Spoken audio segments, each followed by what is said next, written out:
Hey everybody, welcome to another edition of Boston Straight Shooters. I'm one of the hosts, Steve, aka Negative Ned.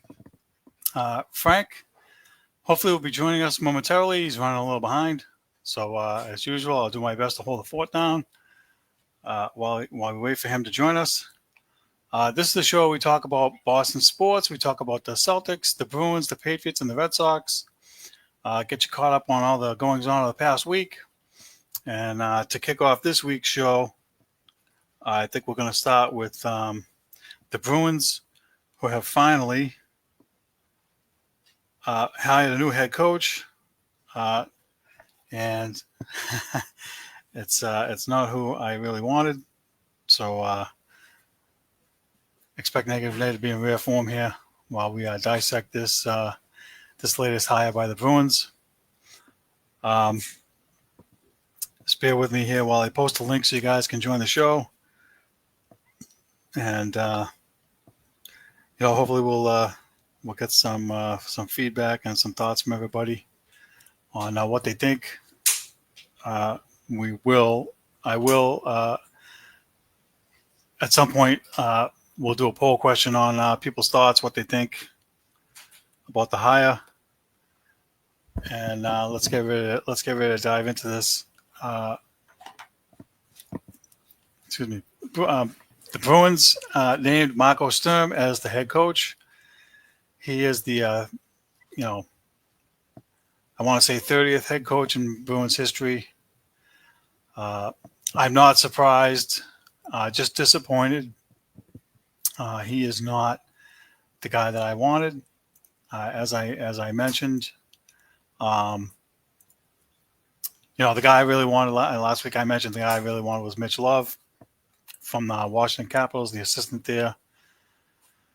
So, hey, look, I look at him as, he's a short-term solution for all the young guys that they brought in this past season at the trade deadline. He has coached in the AHL for the last 3 seasons with the Kings farm system. And the last 2 years, actually, I think all 3 years they made the playoffs. 2 years ago, they made it to the second round. They lost. Danny says, what did I expect from Sweeney? Well, listen, I don't think it's just a Sweeney thing. I think it's an ownership thing. I think that they are hell-bent on not paying top dollar for head coaches. Otherwise, they would have been in on Rick Tocchet and Mike Sullivan, to name a couple guys. And actually, I think Peter Laviolette is still out there. He's another top guy that's going to command big bucks. So I know that the contract details have not yet come out. At some point they will, and I would expect that it's probably a 2 or 3 year deal at like $2 or $3 million a year, low ball, and in line with what Sweeney has for his extension, so that they're not going to pay a head coach 5 years and $5 million a year when the GM is only in place for 3 years.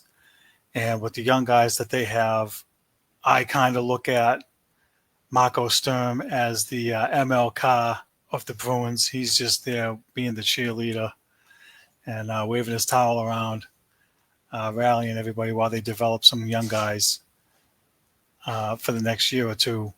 I know that Charlie Jacobs mentioned that he expects the Bruins to be in the playoffs next year. I would definitely pump the brakes on that. Their roster needs a whole ton of work before you can even think about that for half a second. Tocchet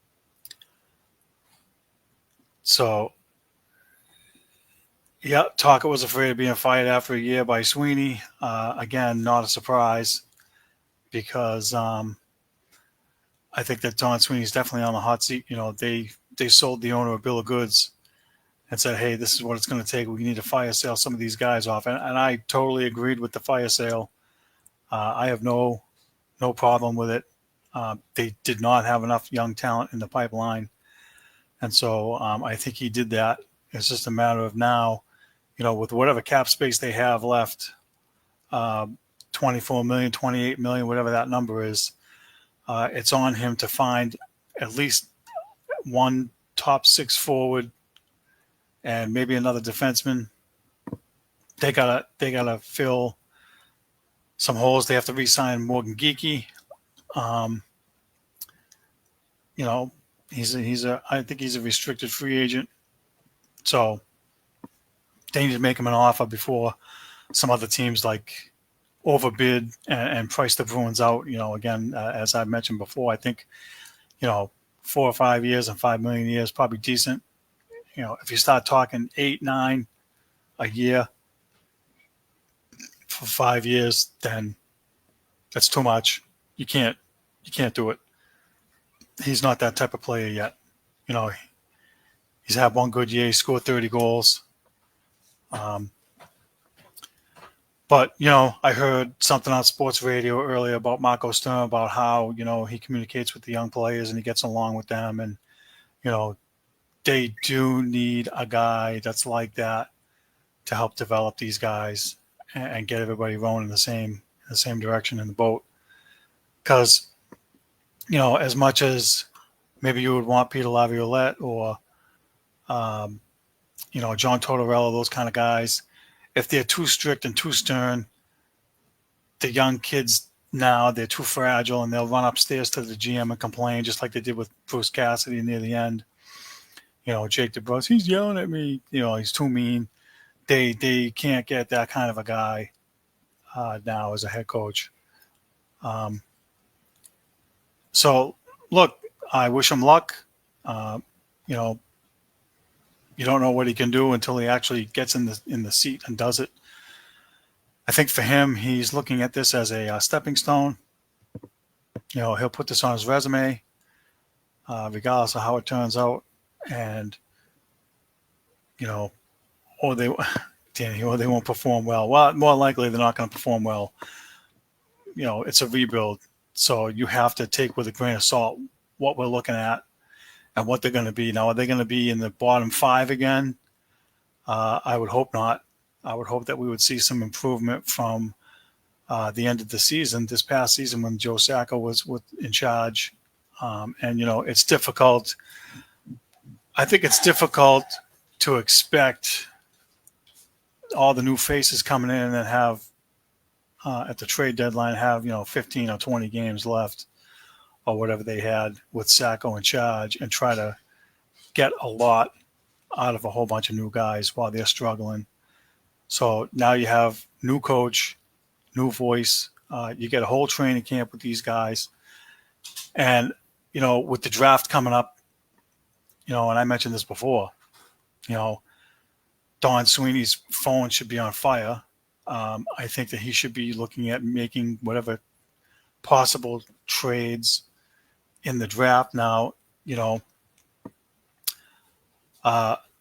Anderson, who's part of our group, and he and I go back and forth quite a bit, and he said that the Islanders, who won the number 1 draft pick in the draft lottery, are listening on offers for the number 1 pick. In San Jose, who's picking number 2, I think, is hot to trot to move up. And if the Islanders are willing to trade that pick, then Don Sweeney should be on the phone with them already tenfold and seeing what it would take to pry that pick away. Whether it's, Casey Middlestat or another one of the young guys, Fraser Minton, that they got at the deadline. And, you have extra number 1 picks now. You have an extra number 2 pick in 2027. And I think you have an extra first-round pick next year from Toronto. So they have extra picks to work with and trade the number 7 pick. And maybe it's Middlestat or somebody from the roster that you just got that's a young guy. And maybe another first-round pick for next year and the year after. You have extra picks. I would be on the horn with them and see if you can work out a trade. Maybe. I mean, you got to at least try. You have to call.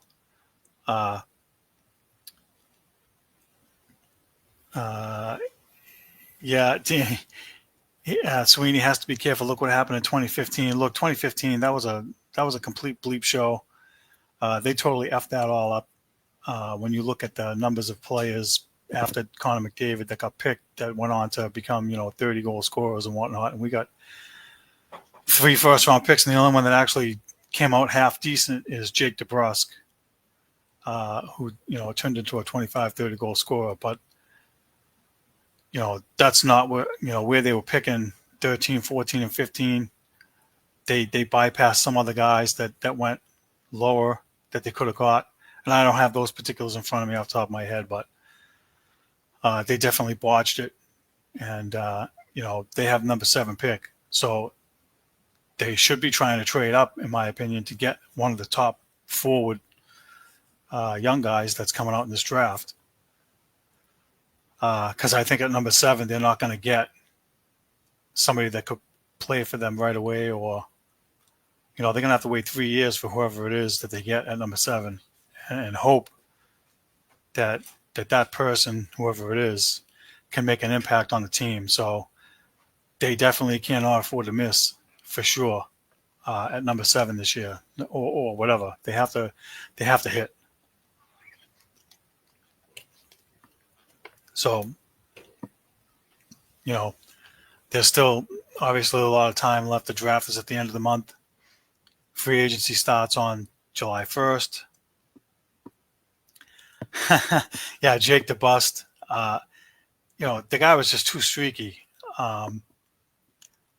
Too many games where he would have like no goals in 12 games, and then all of a sudden he'd put 6 in 4 games, and then go back to no goals or whatever. And that was just too. He was just too streaky. And for the amount of money that he got paid, I think he got $6.5 million for 7 years, and he's getting 25 goals. It's not good enough. I'm glad they didn't try to re-sign him. They need to get a legit 30, 35 goal guy and pay, if it's 8, 9, 10 million bucks in free agency, then find a way to figure it out and get another guy that's going to come here in the second. They got to get a guy. They got to get some depth. They got to get some, something that looks better on their top 6 to help out. Because right now, if you're expecting guys like Fabian Lysell, who's been a complete bust, I don't see him contributing. Georgi Merkulov, he's another guy that's been in Providence, toiling away. Not worth it. Matthew Patra has potential as long as they don't yin-yang him around too much. If you don't think he's ready, then don't put him up here. Put him in Providence again for another year. Let him develop. He's only 20 years old. The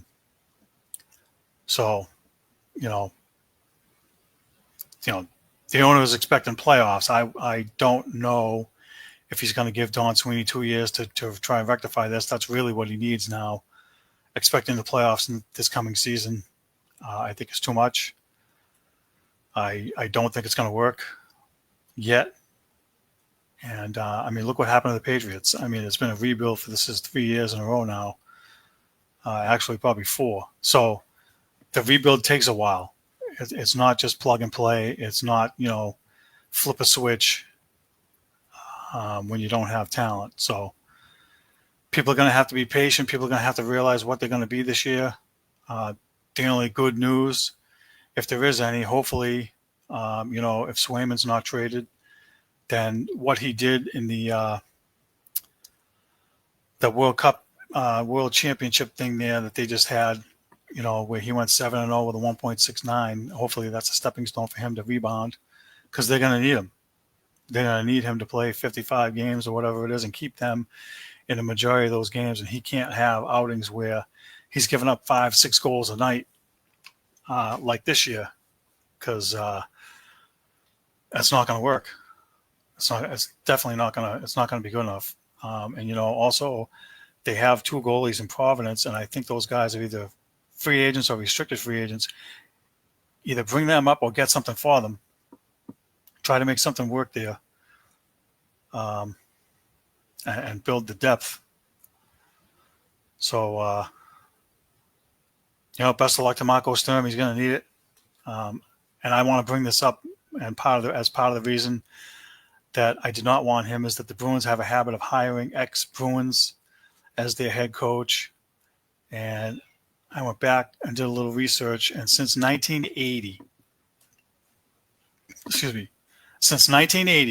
The Bruins have had 18 head coaches in 45 years. That's an average of 2.5. The coaches last 2.5 years. And only 4 of them have, I would say 3 of them have gotten close to coaching 400 games. Don Cherry, actually, overall in the last 50 years, only 4 head coaches have coached 400 games. Don Cherry, 400 games from 1974 to 1979. Claude Julien, from 2007 to 2017, coached 799 games. He's got the most games coached and the most wins as a Bruins coach. And he's got a Stanley Cup in his belt. And Bruce Cassidy coached 399 games. He was here for 6 years. Everybody else is like, these ex-Bruins. Jerry Cheevers, Terry O'Reilly, who I loved, Mike Milbury, Butch Goring for a year. The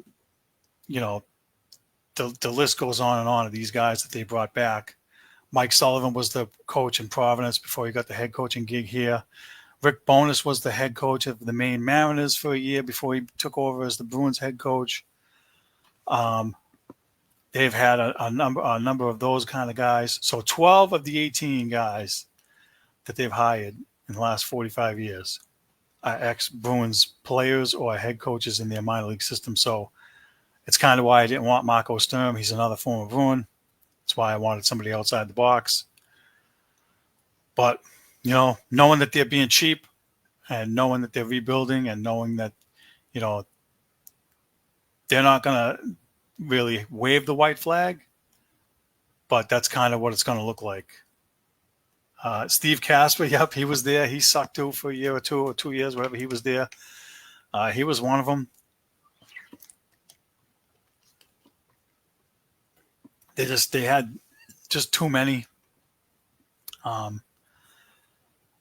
So look, I want them to win. I don't, the whole negative Ned thing is not like just me railing on them just for the hell of it. But it is frustrating. I know a lot of people are upset that Sweeney got extended. They want him fired. But again, the question is, if you fire him, who's taking over? Who is out there that's a real good GM that that can, right the ship and turn things around? And when you're rebuilding like this, I don't know if there is anybody that they can get. So, maybe it's just better off let Sweeney have a year or 2 to try to figure this out. And then when they suck, you pull the plug on everybody. You pull the plug on him and Sturm, and you blow them out, and then you get new GM and a new coach, and see what happens. Anyway, watching the time, I'm going to move along now. We're going to move along to, bear with me 1 minute here. Bear with me. Where are we? Lost my balance. I lost my place here. We're gonna talk about next. We're gonna talk about the Red Sox. I'm gonna start calling them the Bad News Bears. That movie was actually on the other night, and I actually watched it with Walter Matthau and the kids there making all the blunders and so forth. That's what the Red Sox look like. They keep making dumb errors. Christian Campbell made 1 or 2 more errors. David Hamilton's made an error. He made a base running blunder the other day that kind of cost them. You got Abraham Toro playing third now, and he made a throwing error the other day.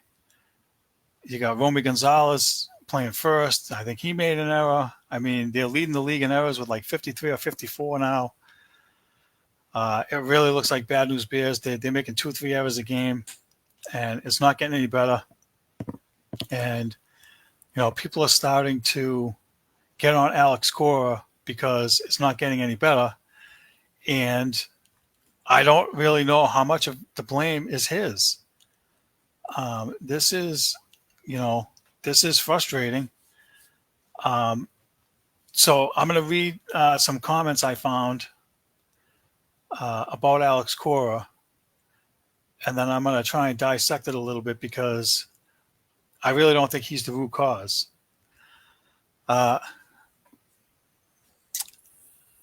Alex Cora spoke with the media and essentially admitted that this team isn't improving. In essence, Tom Cannon said he was shocked by Cora's reaction. I've covered every game he's managed, just about, Karen said in the postgame. I've never heard him like that. Will Middlebrooks, who's an NESN analyst, chimed in and said Cora is fed up. And Alex Cora said, we're not doing the fundamental things it takes to win baseball games at this level, and yet we keep doing the same thing over and over again, expecting it to change. Is that not the definition of insanity? Gotta love it. Let's see. Bad mouthing the Bad News Bears. Sorry, Danny, I'm not trying to badmouth the Bad News Bears. I'm not trying to give them a black eye, but the Red Sox really do look like them right now. And Alex Cora is hitting the nail on the head. And so people are looking at Alex Cora saying, okay, why can't you get these guys to play better defense? How come you're responsible for the errors? You're responsible for who's playing where. I just say that, once again, he's working with Ocean State job lot dumpster dive bums. Abraham Toro is not a starting third baseman. Romy Gonzalez is not a starting first baseman. These guys are utility guys. Christian Campbell's a rookie. He shouldn't even be playing full-time at second base right now. And while they have him playing second base, he's played center field, and they tried having him work out at first base. I mean, you want to talk about screwing somebody up. How is that Alex Cora's fault? Whose idea is it to put him at first base? That's not on him, in my opinion. That has to do with the upper management and the player development side of things. They have, rookies trying to learn on the job again. This is like Jaron Durant a few years ago trying to learn how to play center field and then blowing the ball out there and just walking out and not chasing the ball. And look, 2 years ago, I wanted to get rid of Durant. I was like, this guy's a lazy bum. Get him out of here. Now he's one of their best players, and now I don't want to get rid of him. And now there's rumors about them trying to trade him. And I'm like, you guys are idiots. He's the all-star MVP from last year, whether it's a legit MVP or not. He's one of their best players. He's their best leadoff guy. The guy hustles his ass off now. You can't trade him to make room for Roman Anthony and have him learning on the job too. And look, everybody's calling for him to come up. They brought up Marcelo Maya, and now he's not playing. Now he's on the bench because Abraham Toro is playing third. They got to figure it out. And I don't think that that's on Cora. I think that, unfortunately, what's happening is, Breslow and the analytic, minions there got these guys, and they just throw them at them and be like, okay, here you go. Make this work.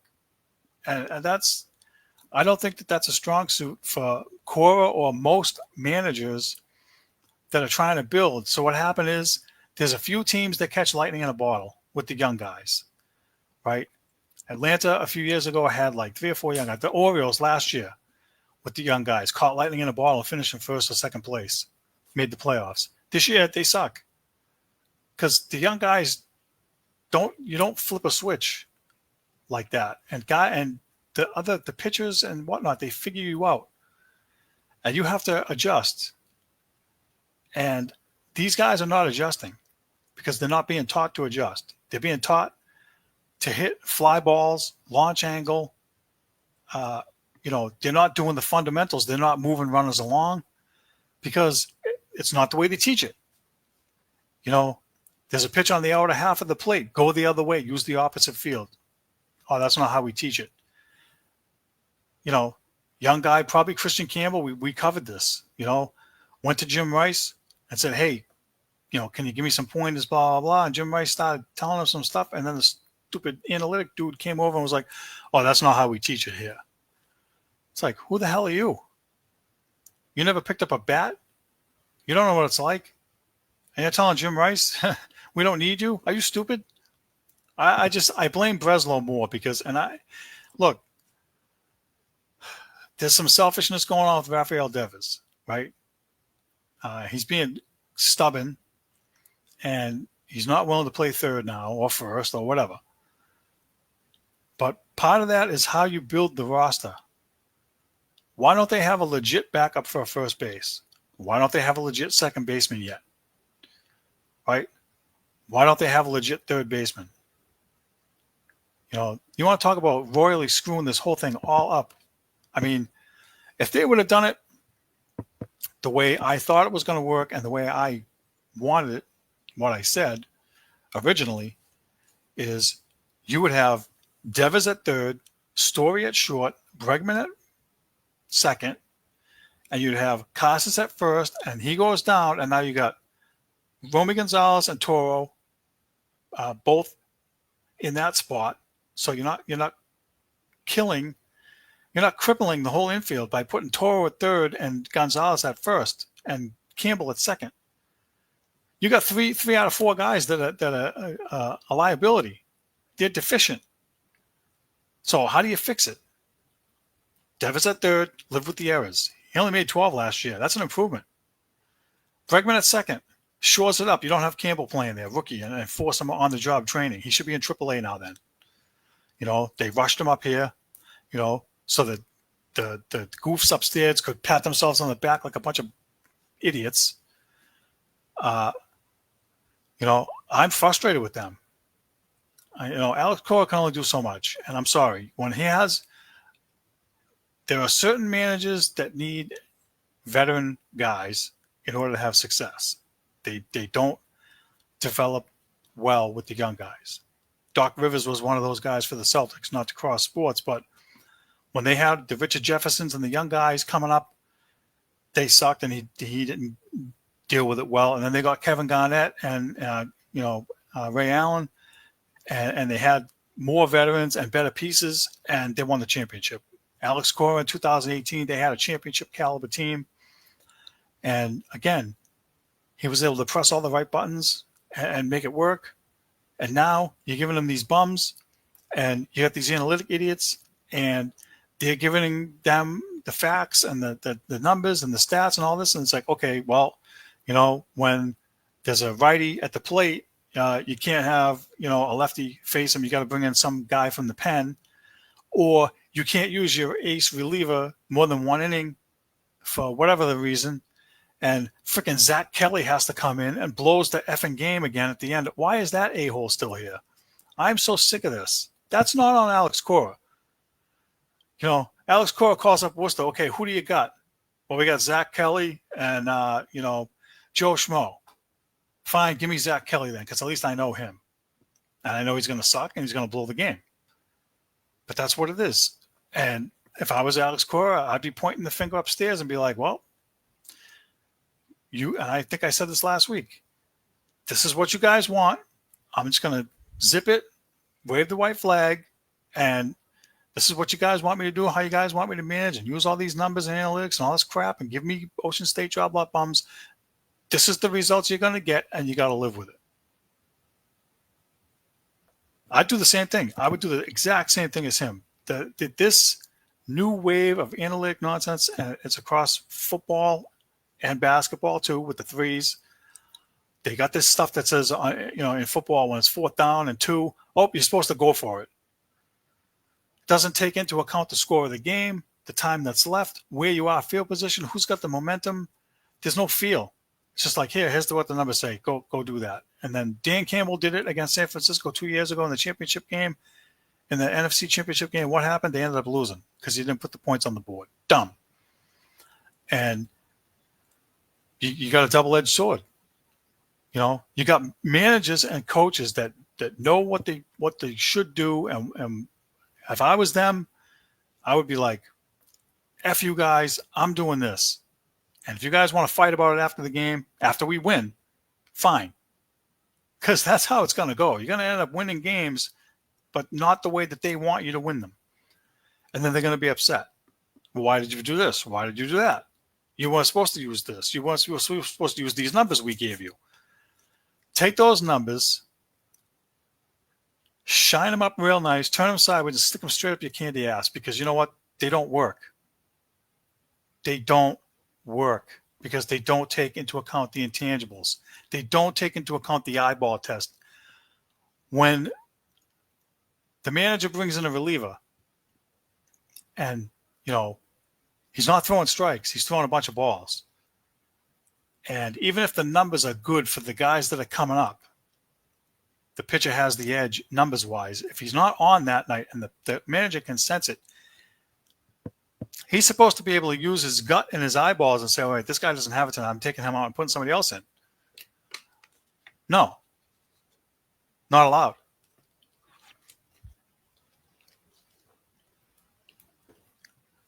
That's on the philosophy. That's on the excuse me. That's on the whole Moneyball nonsense. We're still kicking that can around. I mean, I'm frustrated. I'm fed up. You know, they're not going to win games doing this. David Hamilton. How many freaking times do I have to see that guy come in and boot a ball at second base? I'm done with him. I'm done with Zach Kelly. Why in the hell do we still have that bum? Craig Breslow. Bro, do your freaking job. Get some extra. Liam Hendricks. There's another, and that's another thing. These reclamation, Tommy John, surgery, repair guys come in. Liam Hendricks. Last week, spouted off. Says he wasn't happy with his role. I'm not being used in pressure situations. Gets used in a pressure situation, gives up 3 runs. Where does he go next? The DL. Because he got hurt. Another bum. Lucas Giolito. They signed this guy to a $38 million deal for 2 years. Last year, he didn't pitch at all because he was recovering from Tommy John surgery. Goes out there yesterday, 1 2/3 innings, 7 runs. Gets 5 outs, gives them nothing. The starting pitching is not good enough right now, other than Garrett Crochet. They're not getting 5 innings out of these guys. They're getting 4 innings. Richard Fitz came up and pitched. Didn't even throw. I don't even know if he made it out of the first inning. The Angels had a lineup that had 7 guys hitting 225 or less. Freaking 7, 225. You're barely batting my weight. That's horrible. One of the guys was hitting 195. The other guy was hitting 174. Those are major league lineups? That's terrible. That's a freaking double-A lineup. And they schwacked you for 4 home runs in the first inning or whatever. Went up 6-0. So the starters can't give them 5 innings. The bullpen's getting taxed again. And every time you have to go to the bullpen because it's getting taxed and you have to go to Worcester and bring up another guy, it's Zach freaking Kelly who can give you nothing. That's not an Alex Cora problem. I'm sorry. In my opinion, it's not. I mean, I don't know how Alex Cora can work with the same guy over and over again that doesn't throw strikes and doesn't get outs. You got to get somebody else. And the young guys that they have here now, you got Marcelo Maya and Christian Campbell both here now. You're developing them now at the big league level. That's a no-no. They're not ready. Put them back down in Worcester. Stop rushing these guys. Just so you can pat yourself on the back, you idiots. They have to have legit talent. If Roman Anthony's tearing the cover off the ball down in Worcester and he's ready, bring him up. Fine. You know what I would do? I would bring him up. I would put him in center field, and I would put Saddam Raphael at second. And I would put Campbell and Maya back in Worcester. That's what I would do. And I would change the whole lineup. And you know what? If it was me, if I was Alex Cora, I would talk to Alex Bregman, and I would say, listen, we really need you to play second base because I want Devers to play third so we can fix this infield. It's a shit show. Excuse my French. That's what I would do because that's what they should have done from day one instead of screwing around with Devers and pissing him off. Bregman should be playing second base. That fixes 3/4 of the infield. I'm sorry. At some point, somebody's got to get their freaking head screwed on right down there and be like, we need to fix this if you guys want to make the playoffs. This is how you fix it. Give me veterans. Give me guys. And you know what? When you put Devers at third, you bring up Yoshida for DH. And you don't have to rush Roman Anthony up here. And you leave Saddam in center field. You already know what he is. Is he a great outfielder? Speed-wise, he can get to balls. Throwing-wise, no. Because he doesn't know he's supposed to hit the cutoff man. I get that. Like, okay, Alex Cora should be able to fix that. Okay, because Alex Cora should be talking to him and saying, hey, listen, dum-dum, I don't care if you think that the throw would have been online, you would have had the guy out. You ain't making that throw. You hit the cutoff man every single time, or you're getting benched. Put it on them. You're going to hit the cutoff guy, you're getting benched. That's how you're going to fix things. Just like when the Patriots benched Stevenson last year, kind of, sort of, right, for fumbling too much. How many times did Bill Belichick put a guy on the bench for fumbling? Every time. Guys are making errors, booting balls, bench. Sit there, think about it. Get better in practice. Get better in the games. Stop being the bad news bears of Major League Baseball with all these errors. Alex Cora has some kind of control on that part of it. But if the players aren't listening to him, and a guy like Ceddanne Raphael, young kid, is openly defying the coaching, he needs to sit. I don't give a shit how good he is. His ass should be on the bench. And that's what I would do. I would bench him for a game or two. Look, if you're not going to listen, you're sitting on the bench. You can collect splinters instead of collecting your paycheck. I don't give a shit. I had enough of your crap. And that's how it has to be with everything. They got to fix it.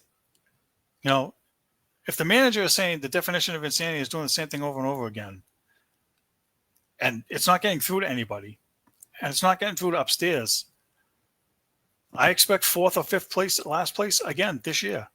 And that's a shame. And technically, this roster should be better than it was last year when you add Garrett Crochet and Alex Bregman. You went 500 with less.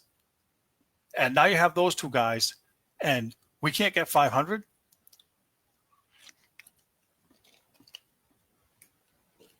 Because these guys don't have the fundamentals and they won't listen? Or they're just not talented enough. I mean, you can teach David Hamilton all the fundamentals you want, but if the guy keeps booting the ball in the game, it's a talent issue. Just like he said last year about Pablo Reyes or Valdez or whoever it was. The guy's not really a major leaguer. He's here, but he's not really a major leaguer. And you don't typically do that as the manager, but we can see it. I call Motion State job lot bums because that's what they are. They're AAA guys. They're AA guys. They're quadruple A guys. They're like fringe guys. They're not major league ready guys. And they suck. And they're still here. And it's the stupidest thing I've ever seen.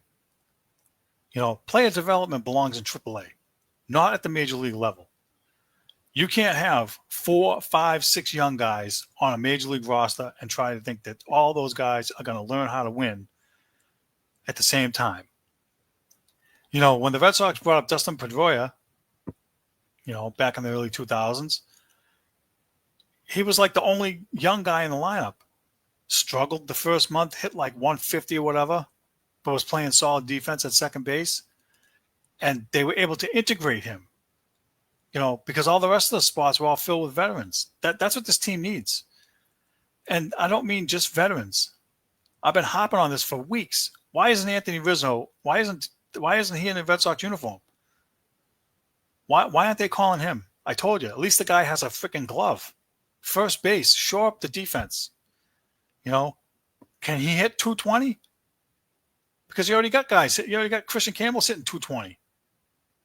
You know, what are you losing? It's not like you're going to pay him $40 million. What are you going to pay him? 10?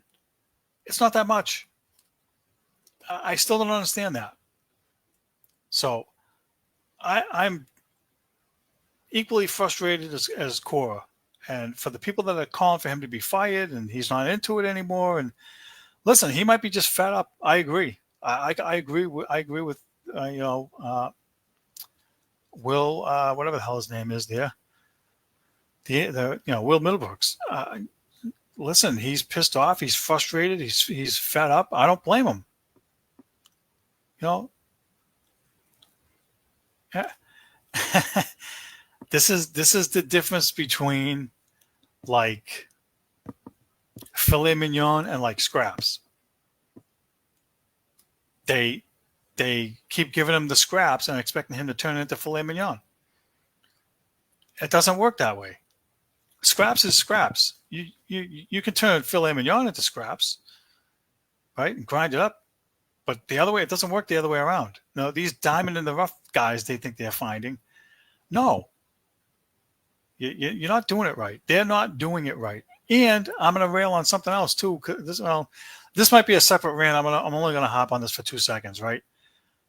Now they're talking about building a 7-story building behind the monster that's going to block the Sitco sign, so they can move the office people from Fenway office in the Fenway Park across the street. And the building costs $1.6 billion, not million, billion. So that's why we can't sign players, because you got to build a stupid freaking $1 billion office building and put all the analytic idiots in that building.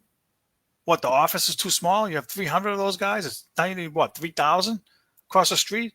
What are you, stupid?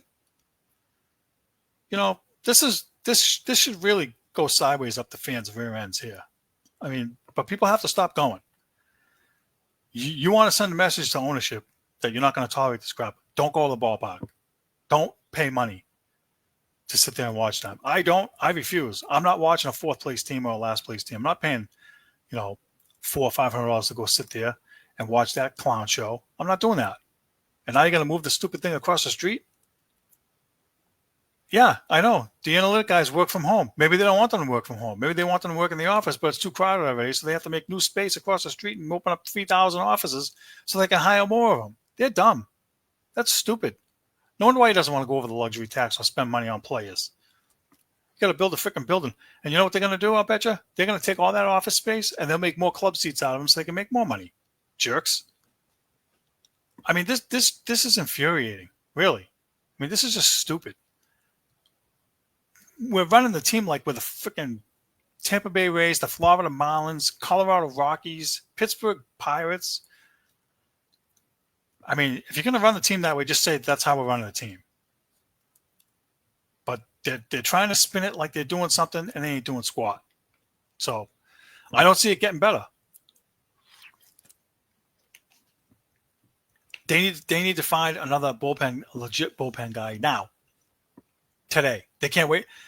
It's a month until the trade deadline. A month and a half, end of July. They can't wait that long to add bullpen help. They can't wait that long to add stuff, guys, like legit guys. It's too long. So, Atlanta Thrashers. Danny. Yeah, Atlanta Thrashers. Well, listen, that's NHL. They're gone. But same premise. I mean, listen, it's a friggin' joke for a team that's worth billions of dollars. And they're stuck with this. Honestly, if I was them, I would blow Breslow out of there after this year. Done, gone, bye, see you later. Let Theo pick the next guy that's like a legit guy and blow out these analytic idiots and blow out this pitching coach with this backwards off-speed crap that they're throwing, junk. And the hitting coach too. And everybody's gone. We're starting from scratch. All the nerds are gone. Get rid of them and get me a legit hitting coach. And fix all this nonsense. I'd blow them all out. I wouldn't tolerate this. Anyway, I way overran, overextended what I was supposed to over here, so I apologize for that. We're going to move on to the Patriots. They continue to have the voluntary OTAs. And last week we kind of sort of touched on Stephon Diggs being on the boat with the substance, the stuff, whatever. He showed up yesterday or the day before or whatever. So my thought is that him and Vrabel had a conversation. And I don't know what the particulars are of his contract. And maybe there's some language in there where they could possibly, maybe he doesn't get bonus money or, maybe they cut, I don't know, whatever. Somewhere along the line, I think he and Vrabel had a talk. And Vrabel kind of got through to him and said, okay, this is what we need, And he showed up and he looked good, in the drills with, cutting and running and whatever. No pads, obviously. And, one of the things that excuse me. Take a deep breath. I need a sip of water. Hold on. One of the things that I saw yesterday, and that was reported, is that he was working with Jalen Polk on the sidelines during the OTA, and that's a good sign for a kid that struggled last year. And that's what you want from Diggs. You want him to be that veteran presence and show these guys the ropes and help them elevate to the next level. And so I would take it as an encouraging sign. Now, next week is the mandatory minicamp on the 9th, 10th, and 11th. So it'll be interesting to see who shows up for that.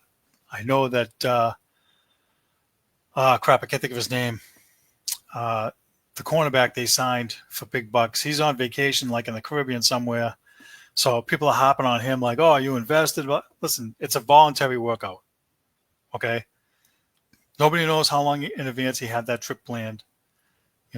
Again, if Vrabel says he's in touch with the players, maybe, he explained to Vrabel, look, I booked this for here, blah, blah, whatever, and it was the only time I could get and this and that.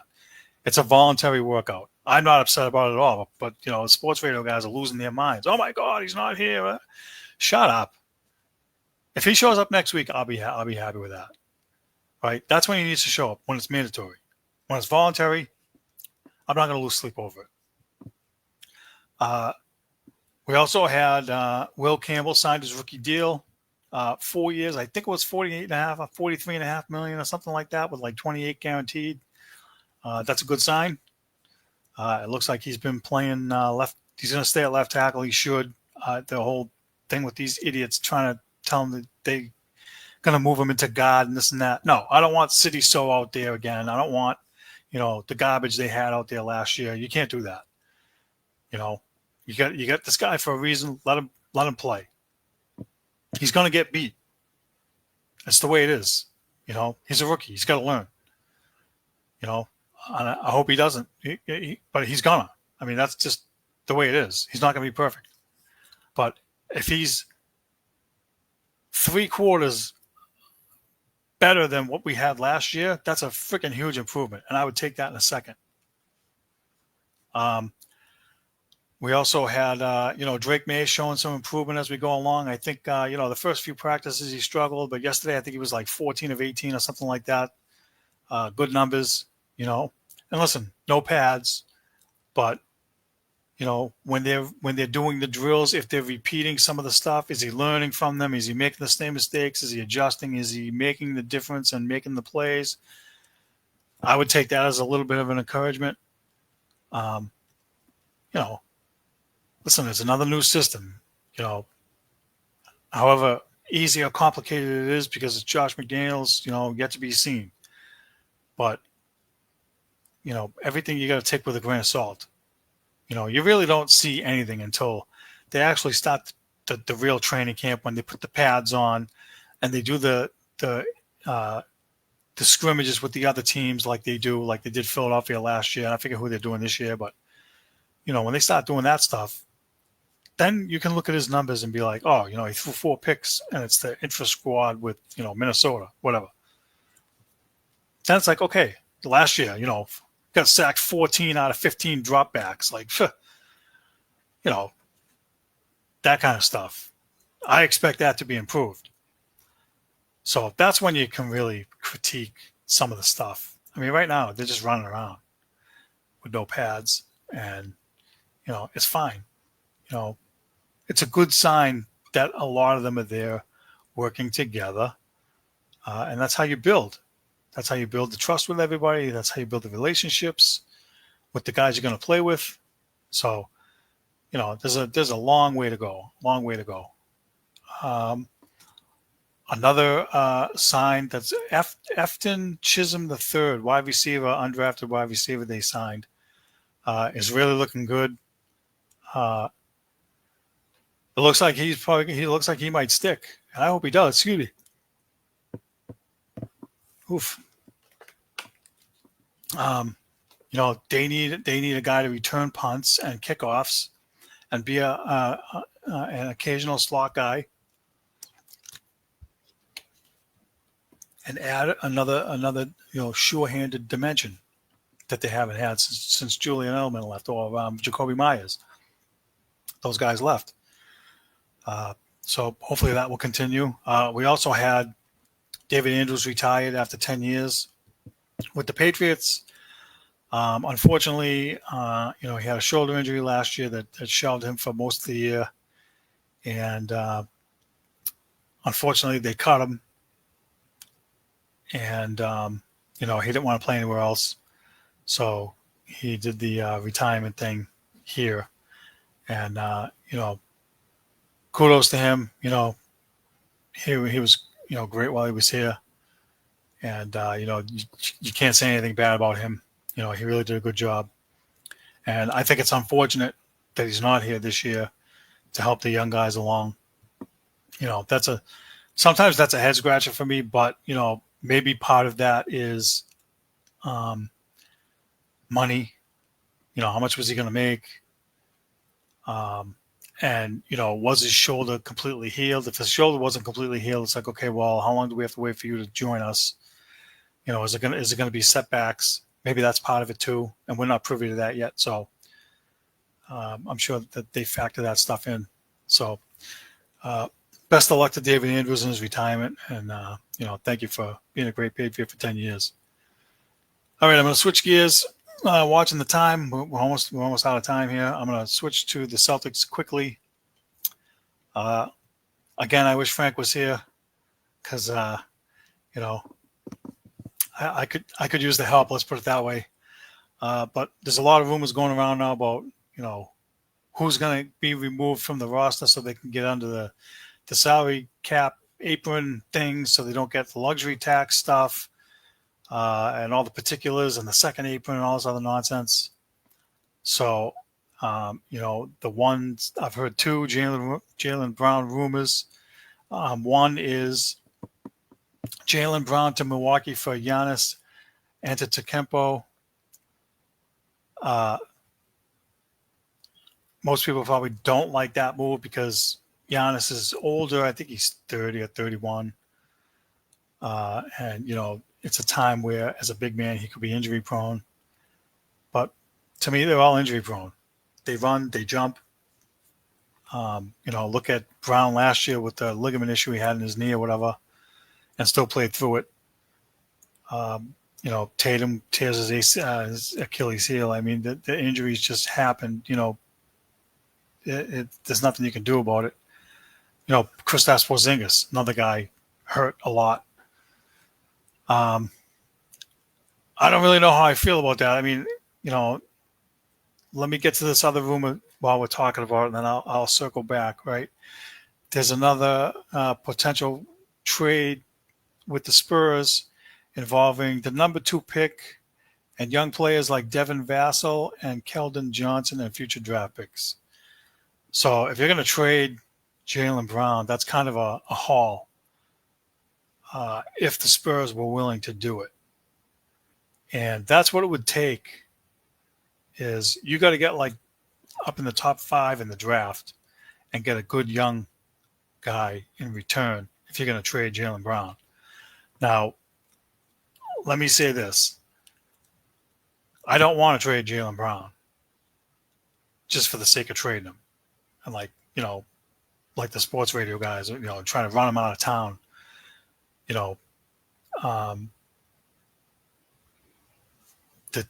Danny thought that Tatum injury embellishment. Well, unfortunately, you can't embellish tearing your Achilles heel. So he's out for all next year. He's done. So they have to live without him. And so now there's a double-edged sword here, right? The double-edged sword is, do they let Jaylen Brown try to be the number 1 with part of this group or whoever's being removed, right? Or do you trade him and get some of that salary off the books because it's difficult to carry, and I don't know why these guys say this. I guess it's difficult to carry 2 max contract guys and build a winner and stay under these aprons, I guess. Most of the teams that have those extra salaries and extra guys like that are over the apron and they're paying, right? And then at some point, they have to scale it back. So the question is, do you scale it back now or do you wait till next year to try to scale it back with Tatum being out, right? And I got to think that with the new owner coming in, that they're going to try and reduce at minimum under the second apron, because he's not going to want to carry a $500 million payroll right off the bat, walking through the door as the new owner. Typically, when new companies buy old companies, they trim payroll, people, because they have shareholders and stockholders and all this other crap, and they don't want to have negative returns. So everybody's fair game, everybody's tradable, everybody's on the block, so to speak. Everybody can get fired. You can have an office staff of 300 reduced to 100. You know what I'm saying? I'm being facetious about it, but I think that's just the way it works. Anytime new owners, new businessmen come in, that's kind of what they try to do.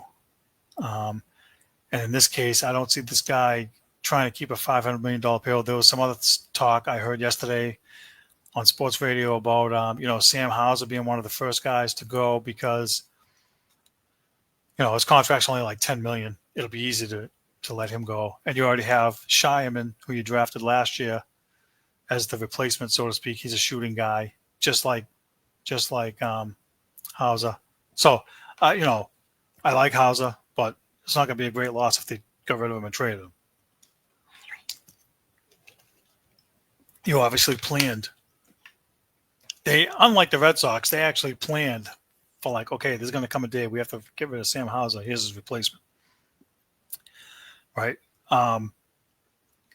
It's kind of the same thing when they traded Marcus Smart. They knew they had Derek White, and they knew that they had Pritchett behind him. So they're like, look, this guy's causing us headaches. He's expendable. Let's trade him. We don't need him. Done deal. So look, there's the big names that are going to be the guys looked at as guys that are going to be moved. And we're going to repeat this endlessly until something happens, right? It's going to be Holiday. It's going to be Porzingis. It's going to be Hauser. It's going to be Jaylen Brown. Those four names, you're going to hear rumors about them for the next month or whatever, 2 during the summer, because everybody's got to try to figure out where these guys fit and come up with some kind of trade rumor package. And we're going to talk about it every week. Somebody can't. Today it's the Spurs. Tomorrow it'll be Phoenix. Another day it'll be Dallas. Another day it'll be somebody else. It'll be ongoing. This guy's rumored over here, going there, blah blah. We're gonna have to live with it. That's just the way it is until they can figure it out. And so, there's is Al Horford coming back? There's $20 million right there. So if you got rid of Hauser and Horford, it's $30 million right off the bat, off the books. And I don't know if that's enough to get them under the apron. Second apron, but it would be a start, and then you'd be looking at Holiday next, I would think, and then you have $60 million off the books. And so I don't know. Unfortunately, I like Holiday. He brought an element for them to win the championship last year. He was like a missing piece, and he's still that same guy at 34 years old. So, again, I'm not in a hurry to trade anybody or let anybody leave. Danny says Mark Cuban wants Brown. Yeah, I heard that about Dallas. They're looking at it, and there was some talk about them trading the number 1 overall pick. What is it, Cooper Flag, for Brown in return. A lot of scuttlebutt there. I don't see that happening. I can't see how they would trade that pick. Maybe they do. Maybe they value Jaylen Brown more and be like, okay, we have Kyrie Irving and we have Anthony Davis, and all we got to do is add another guy, and you got a playoff ready veteran roster. So that's why I just say every week it's going to be something else when we come on here, and we're just going to let the pundits spew their stuff and we'll figure it out. All right, got to move on now. I'm almost out of time. We're going to move along to the poll questions. We only had one for last week. Do you think the Celtics should trade Jaylen Brown for Giannis?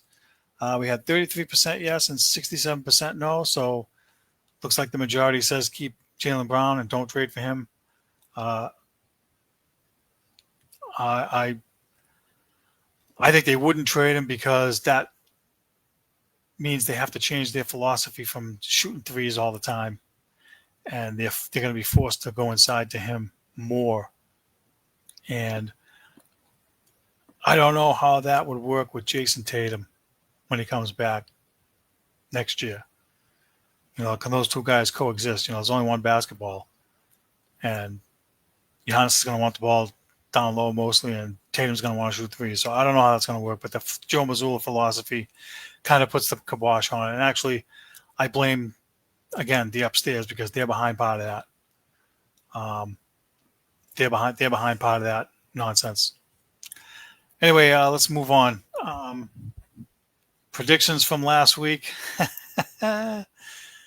Predictions from last week. Where are we? All right, let's see.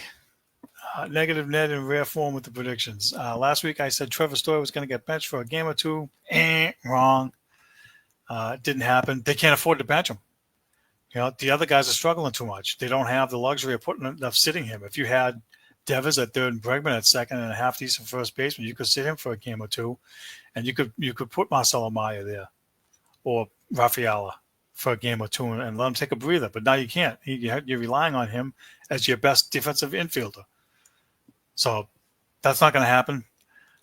Number two, I had Mitch Love as the next Bruins coach, not Marco Sturm, and I put the caveat in there that, it was a wish, and I knew it was going to be wrong. So, wrong again. Didn't get my guy. Number three, I had Liam Hendricks getting traded or released, one or the other. Wrong. He got hurt. He's on the DL. So he's not going anywhere yet. And I bet you they bring him back. And what choice do they have? The options are him or Zach Kelly. And I don't want to see Zach Kelly anymore. So let's see what Hendricks can do when he comes back. And if he still sucks, then they should get rid of him. They just can't keep doing the same crap. Number four, add bullpen relief. Wrong. They still haven't done it. And I'm actually going to leave that in there because they got to do something. The bullpen is getting stretched too thin. They just can't wait. And I don't know. I mean, they have other options. They have Cooper Criswell. And there's another guy down there that they can bring up. So listen, do something. Predictions for this week. Prediction for this week.